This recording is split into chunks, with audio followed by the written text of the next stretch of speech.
No money, no fans, no reputation. Some clubs can't compete. They have neither the resource nor the stature.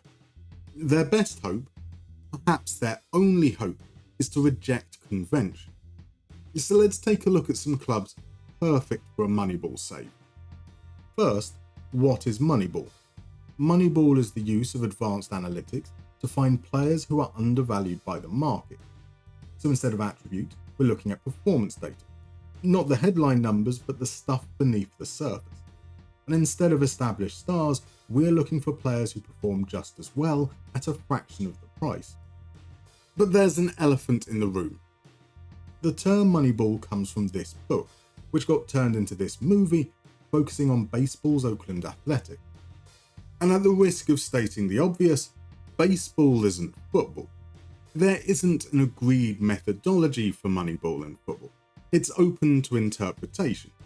Now, this is something I explore a lot on the channel, so if you're looking for different ways on how to approach it, I'll pop some links below. Today, however, is about choosing teams, and for that we need to understand why Moneyball. Back to the Oakland Athletics, the 5th biggest MLB team in California, out of 5. With 2 teams in LA, one in San Francisco and another in San Diego, Oakland just couldn't compete in terms of popularity, and that meant they couldn't compete in terms of money. With a third of the wage budget of the biggest teams in the league, they needed to find a different way of doing things.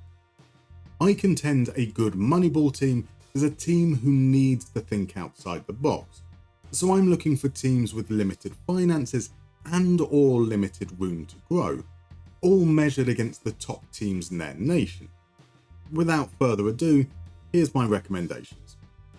Nogometno Društvo Dravinja are a Slovenian 2nd division team who have never once reached the top flight. With a stadium holding just 420 fans in a town with a population around 5,000, they are the textbook definition of a small market team. Your tactical genius might spare them from relegation, might even earn them promotion, but with little room for growth, can you compete at the very top? You can find a similar challenge with Romania's CS Tunari, whose name and badge is inspired by Arsenal. They've recently been promoted to Liga 2 and are amongst the favourites to go back down.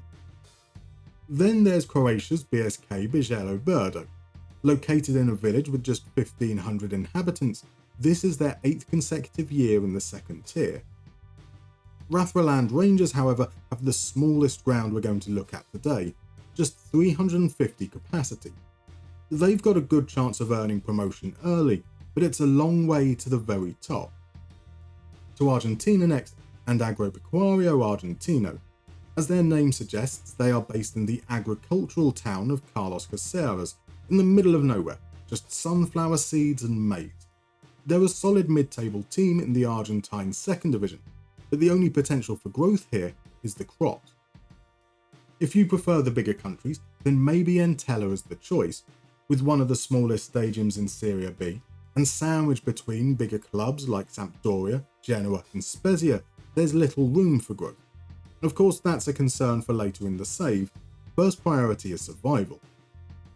Or how about France's Le Puy Foot? Newly promoted to the National, Le Puy Foot are so poorly considered in their hometown they don't even make the wiki.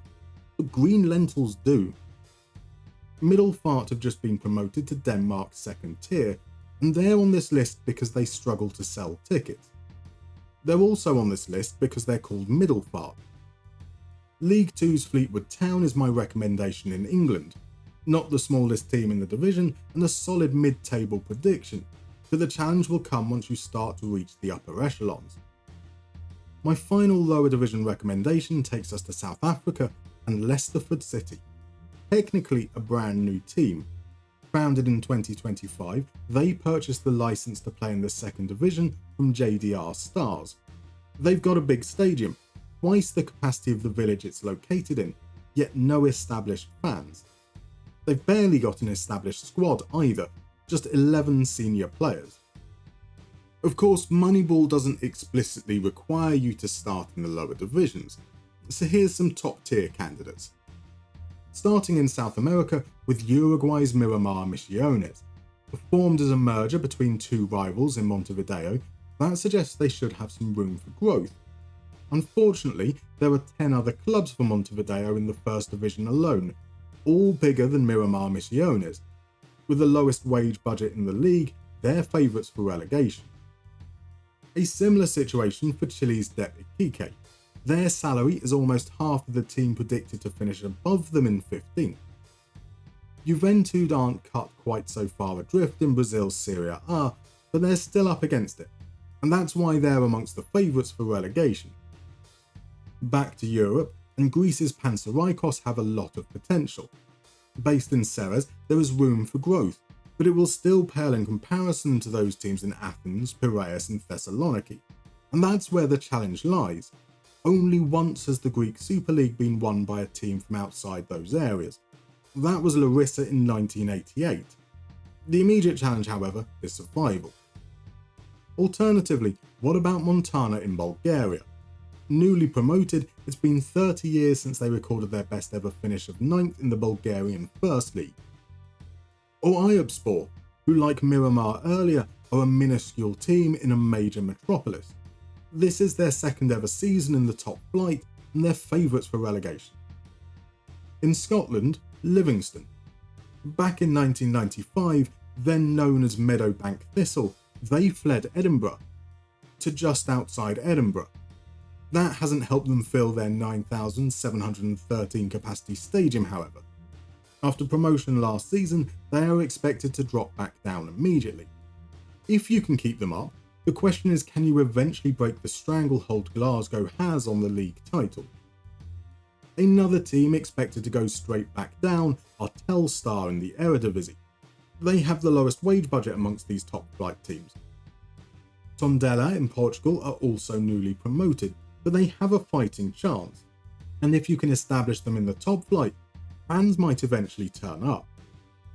In Spain, it's the team of the moment, Rayo Vallecano. The third team in Madrid. Surely there's enough fans to go around. Despite finishing 8th last season, their joint best finish ever, they bring in the lowest sponsorship money in La Liga, half of the next worst team. They also have a Conference League campaign on the horizon, and the first challenge should be seeing if you can get them to the final, just like real life. That's 20 teams, a mixture of lower league and top tier outfits who I think have the perfect conditions for a Moneyball save. But I have a few more to suggest. Sheffield Wednesday should come as no surprise. In administration, with an 18-point deduction and League One football looming, they obviously need to cut back on spending. A transfer embargo does mean you'll have to wait until you can flex your analytical muscle.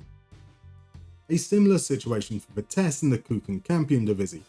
Just the 12-point deduction this time, and there's no relegation to worry about, but it's still going to take time and a gradual overhaul to bring them back to glory. Corinthians, however, are perhaps the club most in need of some financial sensibility. 11.5 million euros in the red, 365 million in outstanding debt, and an expectation to compete for the Serie A title. The debt has long terms, a 36-year payback period, so it won't restrict you too much, but you can challenge yourself further by aiming to have that covered within 10 years. Now, you might have noticed the lack of recommendations in Asia and North and Central America. I certainly noticed. The fact is, they did not display the same level of financial disparity. That's not to say that it doesn't exist, merely not as broken as Europe or South America. Anyway, I hope you found inspiration for your next FM save, and I'd love to hear your recommendations. If you're still looking, however, let me suggest these wonderful save idea videos from FM Llama and Brazilian Fury, which I've linked in the description below. See you next time. Thank you for watching. If you enjoyed this video, please consider leaving a like or maybe even subscribe. Your support means everything. If you want to support the channel further, you can join these wonderful folk currently adorning your screen as a YouTube member or Patreon. Details in the description below.